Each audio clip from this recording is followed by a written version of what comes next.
What's going on, guys? May is a month where everything in my garden becomes alive. The bees are buzzing, my pepper and tomato plants have peppers and tomatoes on them. Some things are ready to be harvested today. My fruit trees have fruit on them. So much has changed in just 1 month since my last garden tour. So let's show you everything that has changed in just 1 month. I've even gotten some new plants to show you today. So let's garden on. So one of the disadvantages of gardening in a small space is sometimes you don't have the ideal conditions to grow the things you want to grow. So I wanted to grow onions in my garden, but I also didn't want to take up valuable real estate growing my onions in some of my raised beds where I could save that space to grow more productive plants. So I decided to grow my onions in one of these GreenStalk vertical garden towers. By growing them vertically, I saved a lot of space, but that also comes with a lot of disadvantages. So there's not a ton of full sun in my garden, and this tower's in an area that doesn't get the perfect amount of sun. So that being said, some of these bulbs look pretty decent. They're not the biggest, especially considering that they're growing in a container, but some of them are also stunted. So pretty much I'm just going to accept what I was able to grow and harvest these today.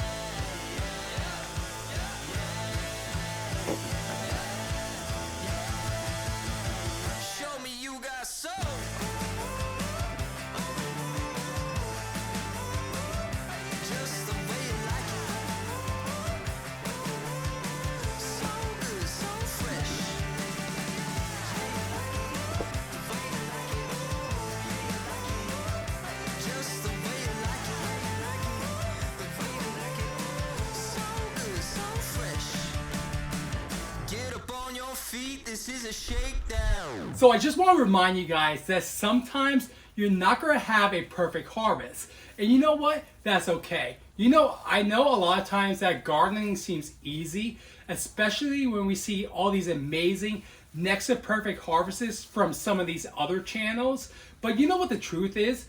Gardening isn't easy. It's actually a lot of hard work. And we gardeners, we kill a lot of plants and we have a lot of failures. But you know what? That's how we learn. I may seem a little cliche when I say this, but sometimes it's all about the journey and not the destination. You just gotta remember that this is a hobby. We're not professionals. So I'm not trying to feed a ton of people.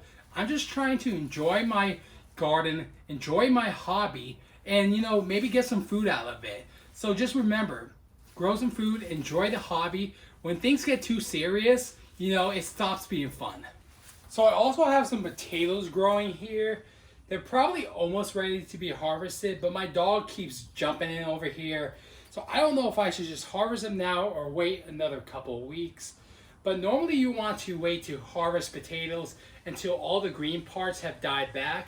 So that's why I think I'm going to wait just a little bit longer and just wait for that to happen. But I planted red Lesotho and Kennebec, which are two determinate varieties. I have a video where I plant these, so if you want to check that out next. But yeah, so I'm just going to wait maybe another 2 weeks and then harvest these potatoes then. Yeah, that dog of mine is making it really hard to grow potatoes, but we'll see what I get. I'm just going to leave it alone. But behind these potatoes, I have some citrus trees. A lot of my citrus trees are growing in 25-gallon containers. I got a bunch of them from Costco back in February for only 30 bucks, which is a really good deal because a lot of times citrus trees at my local nursery would be like $65 or more, and they would be like half the size. So this is a hand of boot. I got this one at my nursery, I think for 65. But then right next to it, we have a clementine. There's a blood orange. I also have like a key lime. I have a ton of citrus trees. I think I have around 13 or 14 growing in containers. If you want to check out some of my older videos about my citrus and fruit trees.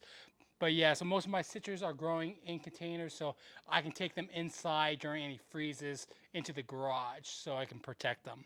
So overall, all my citrus trees are looking really healthy. I'm super happy with how they're growing. Again, they're growing in these 25-gallon containers, which may be a little too big, but I just wanted to go, in their permanent home right away. So I didn't have to spend more money on soil, more money on pots. I just wanted one and done. I know it might slow things down a little bit, but I'm okay with that. They're looking healthy. I think they're okay. And some of these trees are even flowering. So hopefully I'll get some fruit from some of these citrus trees later this year. But I just wish that you guys could smell all these citrus trees because they just smell really good. But I also want to remind you guys, so most citrus trees are grown from a graft. And if you see any growth on that graft, you need to prune it because that's most likely some kind of sour orange. And that's not what you want. Has some growth growing from the graft, so I'm gonna have to prune that later because that's just gonna be sour and it's gonna take energy away from the parts of the tree I want to produce. So I've shown this raised bed in my videos before, but I want to give you an update on how everything is growing in this raised bed because I just think this is a really cool and unique raised bed that I think you guys should check out. So I'll have a link in the description if you want to check it out. And if you want to support my channel, go click on the link. I'll get a small commission from it from no additional cost to you. But this is the castle-shaped raised bed from Vajayga Garden. And I wouldn't be recommending it to you guys if I truly didn't think it was a good raised bed. But what I love about this raised bed is that I can grow, say, like apple trees. I have a sundowner apple over here and then a Granny Smith on this side. And then in the middle, I'm growing some pepper plants. So I'm growing some hot peppers, some cayenne, some Carolina Reaper, ghost pepper, and Thai chilies. I love hot peppers, and I have some peppers growing on these plants right now, but they're not quite ripe yet. So hopefully I'll be able to pick some peppers from these plants very soon. I'm also growing some basil as a good companion for these pepper plants. And then as far as mulch, I'm using some sorghum moss.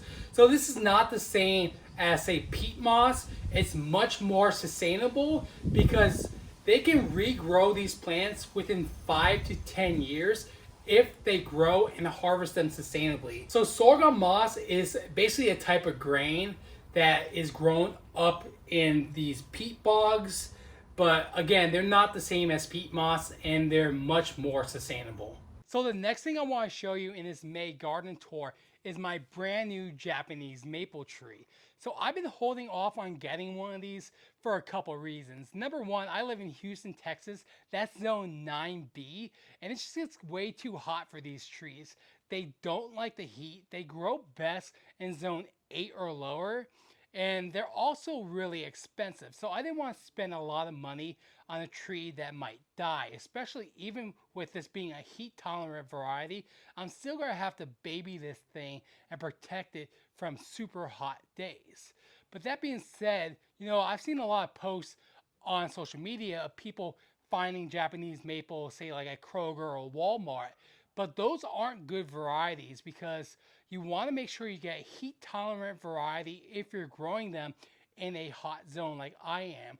So this is a fire glow variety. Those varieties I kept seeing on Facebook of people finding in my area, say like someone found one at Kroger for $20. It was a blood good variety which doesn't like the heat. So that tree's probably going to die. But where some of my local nurseries, even though I paid $79.99 for this, I think that's a good price because I got the right variety. Some other nurseries around me sell trees like this in these similar varieties for double to triple that price. So when I saw $79.99, I jumped at it because not only was it a decent price, but it also was the right variety. So no matter what you're growing, make sure you pick the right variety for your zone. So I also want to mention that I have my Japanese maple right next to my fig tree. So this fig tree is going to create a lot of filtered light and shade to protect this tree, especially during those hotter days. So speaking of this fig tree right behind me, this is a Celeste fig tree, and believe it or not, I only planted this thing only a couple years ago, and look how massive it is. Not only is the tree super tall, but it has a ton of figs on it. I had some figs on it last year, but this year it has like double the amount of figs. Like almost every branch has some figs on it. So I should have a good fig harvest from this tree this year. But figs are some of my favorite fruit to grow. They're also super easy to grow. You pretty much just have to stick them in the ground and they grow in most climates. That's why I recommend if you're a beginner and you want to grow a fruit tree, a fig tree is a good variety for you to grow. They're also super easy to propagate. So I did a type of propagation on this tree called air layering. It's basically where you just cut a piece of the bark off and you add some sorghum moss, and eventually that cutting will produce new roots and produce a new tree, basically cloning the tree. So my friend Danny at Farm Dirt has a composting business, and at his business, they have a hugelkultur mound where they're trying to create a food forest. So when these trees are done propagating, I'm going to give them to Danny so he can add them to that future food forest. So I'm constantly adding new plants to my garden, even though I don't have a ton of space to work with. But that being said, I'm always finding new ways to add new plants to my garden. And one of the new plants I want to show you in this May garden tour is my yuzu mandarin.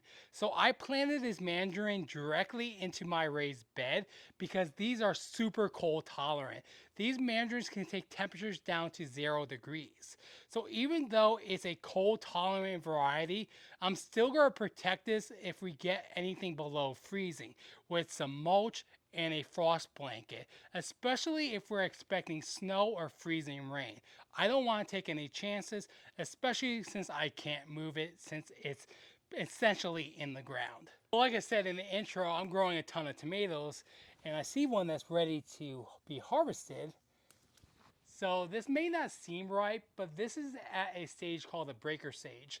So essentially most of the flavor is already locked in, and it's going to continue to ripen and add sugars to this tomato off the vine. So you can pick it at this point and you don't have to worry about something else eating it.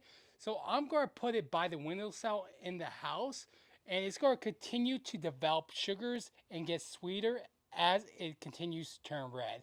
You don't have to leave it on the vine to fully ripen. So it basically has all the flavors already in here.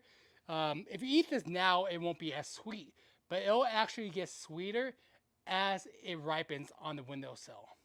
So yeah, this is called the breaker stage. Pick it at this stage, so say like a squirrel or a rat or a bird or some kind of pest doesn't eat this before you can. I also want to show you another one of my favorite plants. This is a Peruvian apple cactus. So about a month ago, I had someone comment, that's not a Peruvian apple cactus, that's a San Pedro. But no, trust me, this is a Peruvian apple cactus. And since that time, it has developed new growth, or it has additional segments coming off at the bottom. So this is definitely a Peruvian apple cactus. They do produce fruit. Although a San Pedro is similar, this is not a San Pedro. This is a Peruvian apple cactus. Alright guys, so remember how I mentioned how I found that Japanese maple at that nursery called JRN? Well, I also found another really cool tree there. I found a multi-grafted fruit tree. So this fruit tree had 2 different varieties of peaches on it, a mid-pride and a red bearing peach. It also had a Fantasia nectarine. So the great thing about these varieties is that they're low chill. I believe they're around 250 to 300 chill hours. So basically what that means is that the tree needs to be in dormancy from 32 degrees to 45 degrees so it can produce fruit. So I only get around 450 chill hours a year. So those 3 varieties are really good varieties to grow in my area. So I'm standing right here because I called 811 and I'm going to have the utility people come out to make sure that it's safe to plant the tree right over here in the ground. I'm just going to move this other GreenStalk tower and these stones, and hopefully as long as there's no water lines or utilities here, I'm going to plant that tree right here. So just when I was filming this video, one of the guys from one of the utility companies just showed up. So good thing I called 811 because he says there's some kind of main gas line or some kind of utility. He wasn't exactly sure, but good thing I called 811 because number one, it could be dangerous digging where you don't know where something is, especially if you hit a gas line, or it could just be a very expensive mistake. So always call 811 before you dig. So I can probably still put the peach tree over here. I'll just have to either get one of those circular raised beds or maybe a large whiskey barrel to put over here instead so I don't have to dig. So I showed you those two other apple trees growing in that castle-shaped raised bed from Vijayga Garden, but I have 5 other apple tree varieties growing over here. You may say, but I only see 2 trees. So this tree has 4 different varieties grafted onto one tree. So there's an Anna, a Dorset, a Gordon, and a Fuji, all grafted onto this one tree. There's a ton of apples on here, but the apples are coming from the Anna and the Dorset. So those are the 2 most productive apple trees to grow in the Houston area or a hot zone. I'm sure they'll do very well in a similar climate. And then right next to it, I have a Ghost apple, which is a heat-tolerant apple variety that grows well in hot climates as well. And then right next to it, I have a kumquat. So this was flowering recently. It has a ton of little kumquats developing on it. So I should get some kumquats to be able to harvest it from this little tree very soon. As you guys can see, I grow a lot of food in my backyard garden. So this next fruit tree I want to show you is a Eureka Pink Lemonade lemon tree. It has variegated leaves, but I just got this tree last year and I already have some fruit on it. So there's a little lemon right here developing. I think that's the only one on the tree. There might be another 1 or 2 more developing. One fell off, but yeah, it's pretty cool that in just 1 year, I already have a lemon growing on this lemon tree. But I'm sure you can guess why it gets its name, being Eureka Pink Lemonade. When you cut the lemons open, they actually look pink. And then right next to it, I have a coffee tree. I have 2 coffee trees. So I'm growing these in containers because these are tropical trees and they need to be protected when you get any freezing weather, so I can take them inside during any freezes. But coffee trees need acidic soil, so I use pine bark as well as some other acidic things like acidic fertilizer. I use sorghum moss, and I also add lava sand to help with the micronutrients because these plants need a lot of iron, and that lava sand is going to help add that iron into the soil. So I've also been growing a dragon fruit for over a year now. So I started growing this dragon fruit last year, and in that time, it has like tripled in size. I have a video where I set up this dragon fruit planter. The cool thing about this planter is that it has a built-in dragon fruit trellis, and it also has wheels so you can roll it inside during freezes. I actually took this inside the house during our freeze to protect it, but that being said, you know, growing a dragon fruit here in Houston is a lot of work. I just hope it's worth all my effort, and hopefully it flowers soon and produces fruit. But the flowers do bloom at night. So when that finally happens, I'm going to have to come out here at night, wait for it to bloom, and then hand pollinate it. I'll get dragon fruit from this cactus. Alright guys, so that was my May garden tour. If you found any information in this video helpful, please consider leaving a like and subscribing for more gardening videos. Till next time, I'll catch you on the flip side of the garden. Thanks for watching. Hey, let me know in the comments, what was your favorite plant that I'm growing in my garden? And let me know the favorite plant that you're growing in yours.